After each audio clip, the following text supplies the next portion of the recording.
हिंदुस्तान का एक ऐसा मंदिर जहां पर चूहों की ही पूजा की जाती है। भोग भी चूहे को ही लगाया जाता है। इस मंदिर में 1, 2, 5, 10, 50 या 100 चूहे नहीं बल्कि हजारों लाखों की तादाद में चूहे मिलते हैं। अगर एक भी चूहा अगर किसी इंसान से मर जाए तो उसके बदले में प्रायश्चित के तौर पर सोने का चूहा दान करना पड़ता है।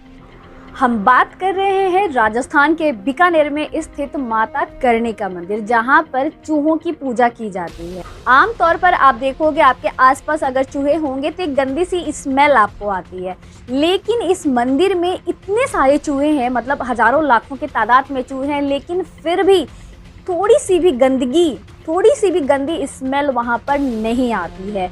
वहां पर चूहों को भोग लगाया जाता है और उसी जूठे चूहे के जूठन को भक्तों में बांट दिया जाता है और लोग खा भी लेते हैं। और उसके बाद खाने के बाद लोगों में संक्रमण भी नहीं होता। पता नहीं ये कैसे होता है, बहुत ही हैरानी वाली बात है, आश्चर्यचकित करने वाली बात है। तो कौन थी ये करणी माता जिनके मंदिर में चूहों की पूजा ये कहकर होती है कि उनमें से कुछ चूहे खुद करणी माता और उनके पुत्र हैं और बाकी उनके परिवार वाले।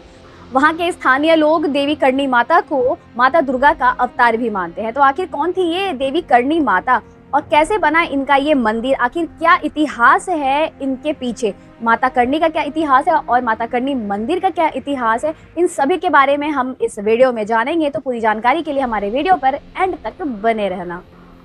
नमस्कार दोस्तों, एक बार फिर से स्वागत है आप सभी का हमारे यूट्यूब चैनल पर और आप देख रहे हैं द मिस्टीरियस वर्ल्ड।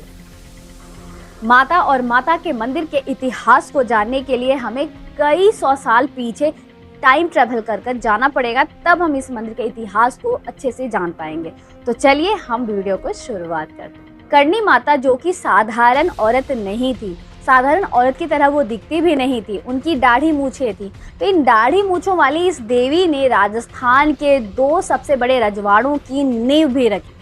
जोधपुर से पहले मंडोर मारवाड़ की राजधानी हुआ करती थी। 1394 के साल में परिहारो या इंदा राजपूत राणा गंगदेव ने अपनी बेटी लीलादे की शादी रावचूड़ा से की और मंडोर दहेज में दे दिया। यहाँ से मारवाड़ में राठौड़ों के शासन की शुरुआत होती है, जो कि 1949 तक बदस्तूर जारी रहा। रावचूड़ा के बेटे हुए राव रिडमल। उस समय मंडोर इतना ज्यादा मजबूत राज्य नहीं हुआ करता था और मेवाड़ का सूरज उरूज पर था। राव रिडमल मेवाड़ राज्य के राणा मोकल के यहाँ सेनापति के हैसियत से काम करने लगे। मोकल के जाने के बाद उन्होंने उनके बेटे राणा कुंभा के राज्य में भी अपना काम जारी रखा। दरबारी षड्यंत्र के चलते कुंभा ने राव रिडमल की हत्या करवा दी। रिडमल के बेटे जोधा को वहां से जान बचाकर भागने पर मजबूर होना पड़ा। अपने साथ 700 घुड़सवार लिए जोधा मेवाड़ की राजधानी चित्तौड़ के किले से भागने में कामयाब रहा। जगह जगह पर उसकी मुठभेड़ चित्तौड़ की सेना से हुई। जब वो वापस मारवाड़ की राजधानी मंडोर पहुंचा तो उसके पास अपने समेत महज 7 घुड़सवार ही बचे। संकट के इस घड़ी में जोधा को उस शरण गाह की याद आई जहां कभी उसके पिता ने शरण ली थी। मतलब ये कि जांगलू पश्चिमी राजस्थान का वो हिस्सा जिसे हम लोग आज के टाइम में बीकानेर, चूरू, हनुमानगढ़ और श्री गंगानगर के नाम से जानते हैं। यहाँ उनकी मुलाकात उस महिला से हुई जिसने उसके पिता को राजा बनाया। सन 1387 की बात है। मारवाड़ के सुआप गांव में मेहाजी चारण के घर छठी बेटी का जन्म हुआ। मेहाजी को एक बेटे का इंतजार था। मेहाजी ने अपने छठी बेटी का नाम रखा रिद्धा बाई। लोक कथा है कि किशोर काल में रिद्धा ने अपनी बुआ की टेढ़ी उंगली को एक स्पर्श से ही ठीक कर दिया था। इसके बाद उसकी बुआ ने उसे एक नया नाम दिया, करणी यानी कि चमत्कार। शादी के लायक उम्र होने पर पिता मेहाजी ने करणी की शादी उनके साठिका गांव के दीपोजी चारण से कर दी। शादी के बाद करणी ने ये साफ कर दिया कि उनकी शादी में किसी भी प्रकार की कोई दिलचस्पी नहीं है, तो उन्होंने अपनी छोटी बहन गुलाब की शादी दीपोजी से करवा दी और खुद को गृहस्थ जीवन से अलग कर लिया। उस दौरान मारवाड़ में भयंकर अकाल पड़ा और दीपोजी अपनी और अपने मवेशियों की जिंदगी बचाने के लिए मारवाड़ से जांगलू की तरफ रुख किया। यहाँ से एक गांव में उन्होंने डेरा डाला। उस समय तक राव चूड़ा मारे जा चुके थे और उनके बेटे कान्हा राव कांजी का शासन इस इलाके में चल रहा था। दीपोजी और कर्णी ने जांगलू के एक गांव में डेरा डाला। यहाँ कांजी के कुछ सैनिकों ने कर्णी और उनके मवेशियों को पानी पीने से रोका। जब यह खबर राव रिडमल को लगी तो कर्णी और दीपोजी के पास आया और उन्हें पास ही के गांव बिड के गौचर में चलने के लिए कहा। कर्णी के बिड जाने की बात सुनकर कांजी खींच गया। उसके मौके पर आकर कर्णी को आदेश दिया कि वो उसका राज्य छोड़कर चली जाए। कर्णी ने उसे काफी धिक्कारा और अंत में शर्त रखी कि अगर वो उनकी पूजा की पेटी बैलगाड़ी पर रख देता है तो वो उसका राज्य छोड़कर चली जाएंगी। राव कांजी बड़ी मशक्कत के बाद भी ऐसा करने में नाकामयाब रहे। राव कांजी इससे और भी ज्यादा गुस्सा हो गए। उसने कर्णी को ललकारते हुए पूछा कि वो जादू ही दिखा रही है तो बताए कि वो कब मरेगा। कर्णी ने उसे चेताया कि उसकी जिंदगी महज 1 साल और बची है। इसके बाद कर्णी ने जमीन पर एक लकीर खींची और कांजी को कह दिया कि यह लकीर ही उसकी जीवन रेखा है, अगर वो इसे पार करेगा तो मारा जाएगा। कहते हैं कि कांजी ने तमाम चेतावनी के बावजूद भी ऐसा करने का साहस किया और मारा गया। इसके बाद कर्णी ने कांजी के छोटे भाई रिडमल को जांगलू का राजा घोषित कर दिया। यही रिडमल राव जोधा के पिता थे। इस घटना ने कर्णी को साधारण महिला से एक आध्यात्मिक गुरु के तौर पर स्थापित कर दिया। लोग उन्हें कर्णी माता के तौर पर पूजने लगे। तो अब हम फिर से पीछे की ओर चलते हैं, जहां पर हमने जोधा को छोड़ा था। चित्तौड़ से जान बचाकर भागा जोधा जब जांगलू के कर्णी माता के पास पहुंचा तो उसके पास सेना के नाम पर कुछ भी नहीं बचा था। कहते हैं कर्णी माता ने उसके बुरे वक्त में उसकी मदद की, उसको रहने का ठिकाना दिया, उसे फिर से अपनी शक्ति इकट्ठी करने के लिए प्रेरित किया। जोधा ने धीरे धीरे कर अपनी शक्ति फिर से बटोरी और एक किनारे से मारवाड़ के क्षेत्रों पर फिर से कब्जा करना शुरू कर दिया। अपने निर्वासन के तकरीबन 15 साल बाद 1453 के साल में जोधा एक बार फिर से मंडोर पर कब्जा कर लिया। मंडोर पर कब्जा करने के बाद जोधा को समझ में आने लगा कि राजधानी के तौर पर मंडोर बहुत ज्यादा सुरक्षित नहीं है।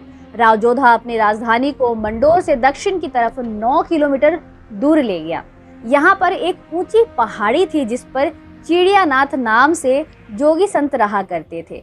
इसी वजह से इस पहाड़ी को चिड़िया टूक की पहाड़ी भी कहा जाता था। जोधा को यह जगह पसंद आ गई और उसने यहाँ एक नई राजधानी बसाने का फैसला ले लिया। 12 मई 1459 के रोज चिड़िया टूक की पहाड़ी पर नए किले की नींव डाली गई। जोधा की कर्णी माता में गहरी श्रद्धा थी। उसे अपना बुरा वक्त भी अच्छे से याद था। जोधा के निवेदन पर कर्णी नए किले की नींव रखने के लिए देशनोक चिड़िया टूक आई। कहते हैं कि राव जोधा की कड़वी बातों से नाराज होकर उसके छोटे बेटे बीका ने मेहरानगढ़ छोड़ दिया। निकलते समय उसने अपने पिता से कहा था कि वो खुद अपना राज्य स्थापित करके दिखा देगा। साल था 1465 का। जब बीका जोधपुर से निकला तो उसके पास 100 घुड़सवारों और 500 पैदल की छोटी सी सेना थी और साथ थे उसके चाचा रावत कांधल। बीका अपने लश्कर के पास फिर जांगलू पहुंचा। यहाँ वो फिर से उसी महिला की शरण में था जिसने किसी दौर में उसके दादा और बाद में उसके पिता को शरण दी थी। कर्णी माता की सलाह पर बीका ने धीरे धीरे करके जांगलू के छोटे छोटे ग्राम राज्यों पर कब्जा जमाना शुरू कर दिया। जांगल देश या फिर जांगलू राजस्थान का पश्चिमी इलाका है। फिलहाल जिस इलाके को बीकानेर, चूरू, हनुमानगढ़ और गंगानगर के नाम से हम सभी जानते हैं, उसका जिक्र महाभारत काल में जांगल देश के नाम से मिलता है। कालांतर में इसे जांगलू के नाम से बुलाया जाने लगा। बीका के आने से यहाँ पर पहले जाटों की 7 बिरादरियां छोटे छोटे गणराज्यों में रहा करती थी। गोत्र के हिसाब से उनके अलग अलग इलाके बटे हुए थे। इन इलाकों को 7 पट्टी 57 मांझ के नाम से जाना जाता था। इनमें से सबसे बड़ी गोत्र थी गोदारा। गोदारा जाटों का चौधरी पांडु सारण गोत्र के चौधरी पूला सारण की बीवी मलकी को भगाकर अपने घर ले आया था।